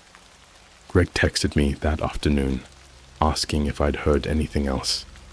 He sounded more freaked out than before, which only made things worse. He told me he was thinking about skipping town for a while, laying low. Part of me wanted to do the same, but another part of me was scared that no matter where I went, whoever was behind this would still find me. It didn't seem like they needed to physically follow me. They knew too much already, like they had eyes everywhere. I spent most of that day glued to my couch, trying not to think about November 1st. It was 5 days away now. The idea of homicide hung over me like a death sentence, and every little noise outside made me jump. Around sunset, I heard footsteps in the hallway outside my door. Slow, deliberate steps. At first, I figured it was just one of my neighbors coming home from work, but the steps stopped right in front of my apartment door and stayed there. I muted the TV and listened, holding my breath. The footsteps didn't move. Whoever it was just stood there, like they were waiting. My heart started pounding, and I thought about checking through the peephole. But something about the stillness outside stopped me. I didn't want whoever it was to know I was home. So I just sat there, silently, barely even breathing. And then, after what felt like an eternity, the footsteps continued down the hall and faded away. I let out a shaky breath, my mind racing. Maybe it was nothing. Maybe I was being paranoid. But deep down, I couldn't shake the feeling that someone was watching me, that they were getting closer. This wasn't just random people on the internet anymore. Someone real was out there, physically close enough to stand outside my door. That night, the whispers came back, louder this time. I swear they were coming from inside my bedroom, but every time I turned the light on, they'd stop. I tried to ignore them, burying myself under the covers like a kid afraid of the dark, but the sound kept creeping in, crawling under my skin. It wasn't just random murmuring either. It felt like they were saying something, but the words were just out of reach, twisted and distorted, like they were coming from the other side of a wall. By the time morning rolled around, I was a wreck. My phone buzzed with another message, and I didn't even want to look, but I did. "You're being followed. Don't leave." My stomach dropped. I glanced out the window. The sun was barely up, and the street outside was quiet, but I knew better. Someone was out there, watching, maybe more than one person. I called Greg, and he picked up on the second ring. "Bro, I think I'm being followed," I blurted out before he even said hello. He was quiet for a second. "Same here, man. I swear, I saw someone sitting outside my place last night, just sitting in their car, not doing anything. They left when I went out to check, but I think they've been following me." "Do you think it's connected to the list?" I asked, though I already knew the answer. "Has to be," Greg muttered. "This whole thing feels too planned." That was the word that stuck with me. Planned. Everything about this felt orchestrated. The list, the messages, the whispers, the people outside our homes. It was all part of something bigger. I could feel it, like a web tightening around us, pulling us in. The question was, why? Why us? What did we do to get on that list? As Greg and I were talking, I heard a noise outside my apartment again. This time, it wasn't footsteps. It was a knock. Slow. Heavy. I froze mid-sentence. "Greg, someone's at my door." "Don't open it," he said, his voice tense. "Whatever you do, don't open it." I stared at the door, my heart hammering in my chest. The knock came again, louder this time, more urgent. I stood up, my legs shaking, and crept over to the door, not daring to make a sound. I peered through the peephole, my hand shaking as I pressed it to the cold wood. At first, I didn't see anything. The hallway was empty, but just as I was about to step back, something moved at the very edge of my vision. A figure, just out of sight, standing against the wall to the side of my door. Whoever it was, they were waiting for me to open up. I backed away, my breath coming in short gasps. I didn't know what to do. Should I call the cops? What would I even say? Some guy is lurking outside my apartment because of a creepy website predicting my death. The knock came again, harder this time. It rattled the door frame, and I jumped. My phone buzzed in my hand, and when I looked down, another message was waiting for me. "Open the door. We need to talk." I wanted to scream. Whoever this was, they were messing with me, toying with me, like I was some kind of puppet. I ignored the message, backing further into the room. I wasn't opening that door. I wasn't stupid. I texted Greg again, my fingers shaking as I typed. "Someone's outside. I think they want me to open the door." His reply came almost instantly. "Don't. Whatever you do, don't." I didn't need him to tell me that. I wasn't going near that door, but I couldn't just sit there, waiting for them to break in, or worse, leave and catch me when I wasn't ready. So I grabbed the nearest thing that could serve as a weapon, an old baseball bat I kept in my closet, and sat in the corner of the room, my eyes locked on the door. For hours, I sat there, bat in hand, barely blinking. I could feel the weight of someone's presence outside, even though the knocking eventually stopped. It wasn't until the middle of the night that I finally let myself breathe again, but even then, I couldn't relax. They hadn't gotten in. Not yet. But the thing is, they didn't have to. I knew they'd be back, and I had no idea what would happen when they came knocking next time. I didn't sleep at all that night. Every small noise made me jump, like the creak of the floorboards or the distant hum of traffic outside. My brain wouldn't stop spinning. Who had been at my door? Why were they trying to get in? And how the hell did they know everything about me? I'd never felt so powerless in my own home. The next morning, I knew I couldn't stay locked inside forever. I had to leave, at least for a little while, clear my head. Maybe go to Greg's place, just to make sure we weren't both losing it. But the idea of stepping outside felt like a death sentence. The thought of whoever had been standing outside my door the night before, it made me sick. What if they were still watching, waiting for me to make a move? But then my phone buzzed again. Another message. "You need to run." That was it. Just those 4 words. It didn't even feel like a warning anymore. It was more like an instruction, like they were telling me I had no other option. I knew I couldn't stay here, not after everything that had happened. I packed a small bag, threw on a hoodie, and left my apartment, constantly looking over my shoulder. As I stepped out onto the street, I kept my head down, trying to blend in. The air was crisp, that early November chill biting at my face. My phone vibrated in my pocket again, but I ignored it this time. I didn't want to look. Every new message felt like it was pulling me deeper into something I couldn't escape from. I couldn't handle any more cryptic threats or commands. I made it to Greg's place in under 20 minutes. He buzzed me up, and as soon as I walked into his apartment, I could tell he was just as on edge as I was. His eyes were bloodshot, and there were dark circles under them, like he hadn't slept in days.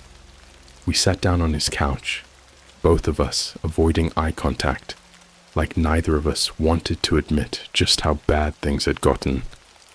"I saw them again last night," he said, breaking the silence.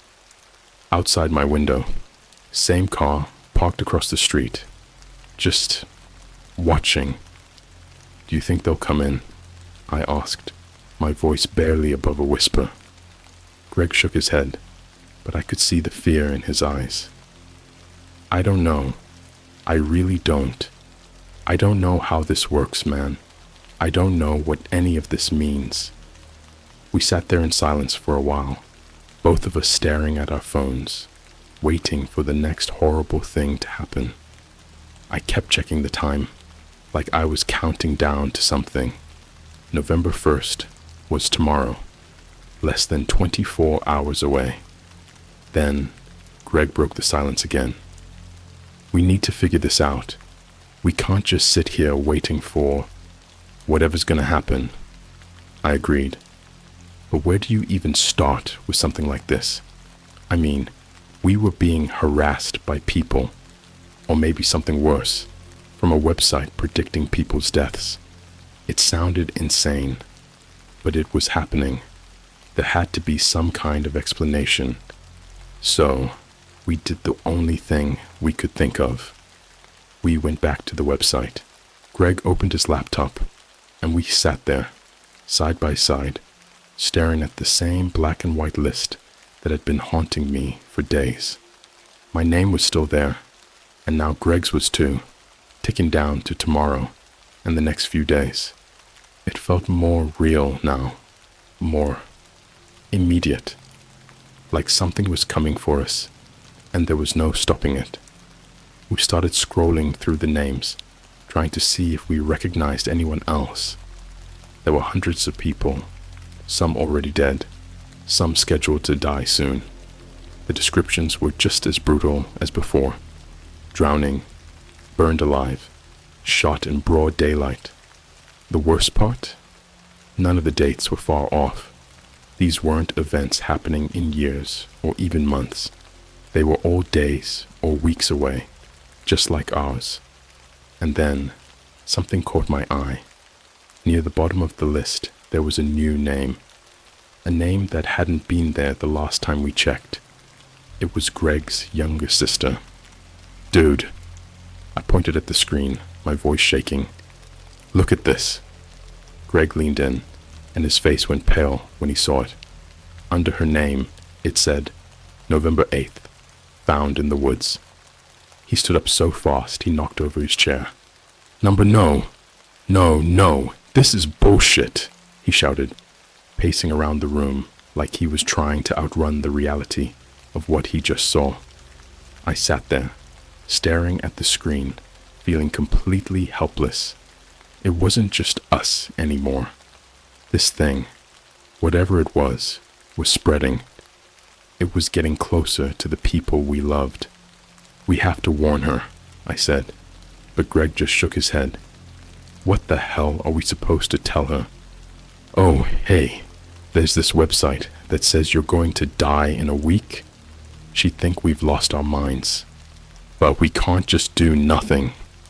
Greg was pacing, running his hands through his hair, clearly on the verge of losing it.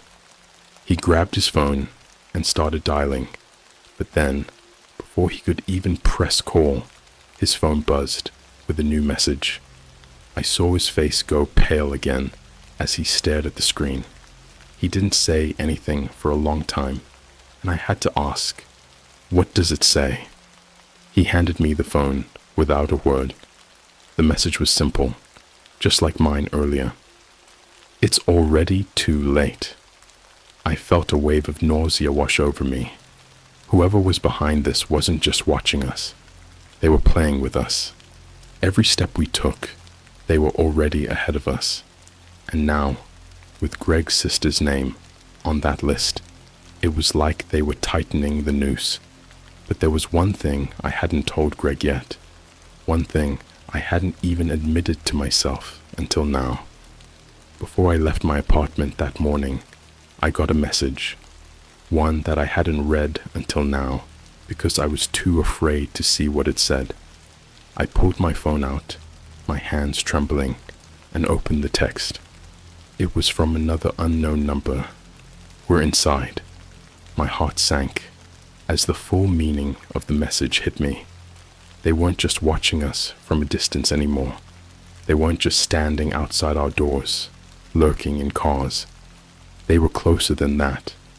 I felt cold, my blood turning to ice in my veins. We need to get out of here, I said, my voice barely audible. Greg looked at me, confused. What are you talking about? They're already inside, I whispered, showing him the message. His face drained of color, and before he could say anything, there was a knock at the door. A slow, deliberate knock, just like before. We both froze when the knock came. That slow, heavy knock, like whoever was on the other side wasn't in any rush, like they knew we had nowhere to go. Greg stared at the door, his eyes wide with panic. My pulse pounded in my ears. I couldn't think straight. All I knew was that we couldn't open that door. Not this time. Another knock, louder now, rattled the frame. It echoed through Greg's apartment, making the walls feel too close, like they were closing in on us. We can't stay here, I whispered. Greg was pale, breathing fast. I grabbed his arm, forcing him to look at me. We need to leave. Now. Without another word, we grabbed our stuff.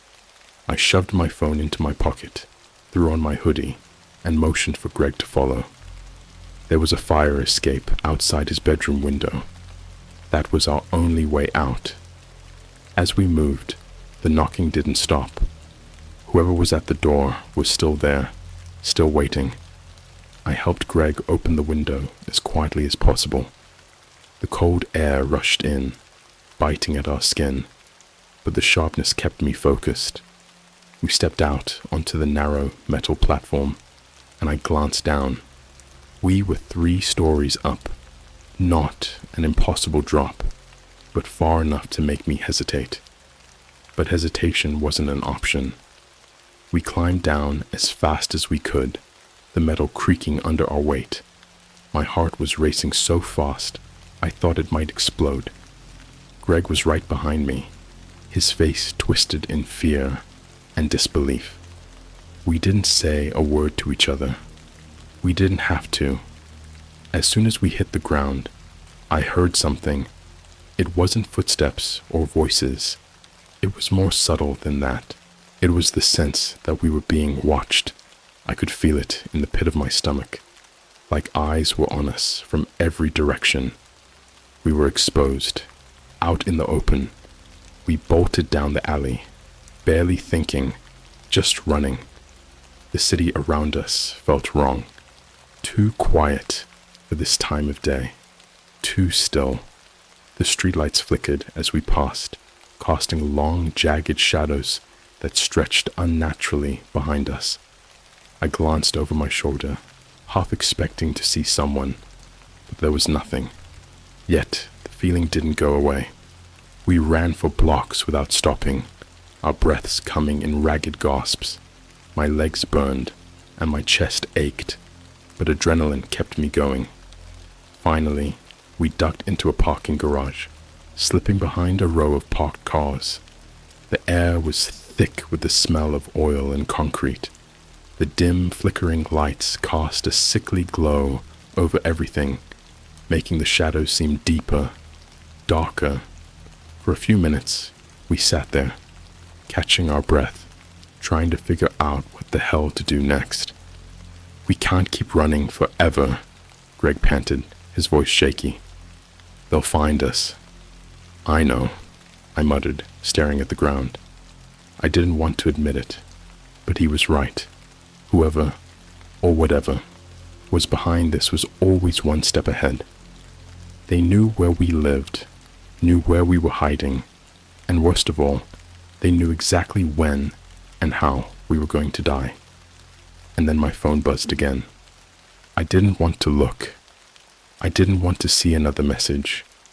Didn't want to read more cryptic words telling me what was coming. But something made me check. Maybe it was instinct, or maybe it was just the twisted part of me that needed to know. The message was different this time. It wasn't a threat. It wasn't a command. It was a photo.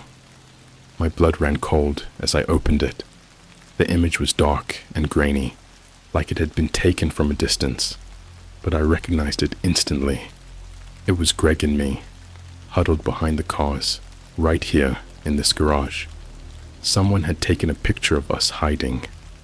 "We need to leave," I whispered, my voice trembling. Before Greg could respond, there was movement at the far end of the garage. I saw a shadow, a figure slipping between the cars, coming toward us. They weren't running. They were walking, slowly, deliberately, like they had all the time in the world. I grabbed Greg's arm and pulled him to his feet. We didn't wait. We sprinted towards the opposite exit, the sound of our footsteps echoing through the empty garage. But no matter how fast we ran, I could feel the presence closing in, like they were right behind us, always just out of sight. We burst out onto the street, and for a moment, I thought we might have lost them. The night was dark, the city streets empty, and everything felt too quiet, too still. But then my phone buzzed again. I didn't want to look, but I knew I had to. This time, the message was even shorter. "It's time." I stopped in my tracks, my body going cold. Greg turned to me, panic in his eyes. "What does it say?" I showed him the screen. His face went pale. Before I could say anything else, headlights cut through the darkness, blinding us. A car sped toward us, tires screeching. We barely had time to react. I grabbed Greg and shoved him out of the way, diving behind a nearby dumpster as the car roared past, missing us by inches. I was gasping for breath, my heart slamming in my chest. Greg was beside me, his eyes wide with fear, but he was alive. We both were. For now. The car screeched to a halt at the end of the block, its engine idling. The headlights were still pointed at us, casting long, terrifying shadows. I squinted, trying to see who was inside, but the windows were tinted, and the darkness swallowed everything. "We need to run," Greg whispered, his voice barely audible. I didn't move. My phone buzzed one more time, and this time I knew exactly what it would say before I even opened it. November 1st, homicide. I looked up at Greg, and his face told me he understood. It didn't matter how far we ran. It didn't matter how many times we hid. They knew. They always knew. The car engine revved, and the shadow inside it shifted. I realized then that there was no way out. There never had been.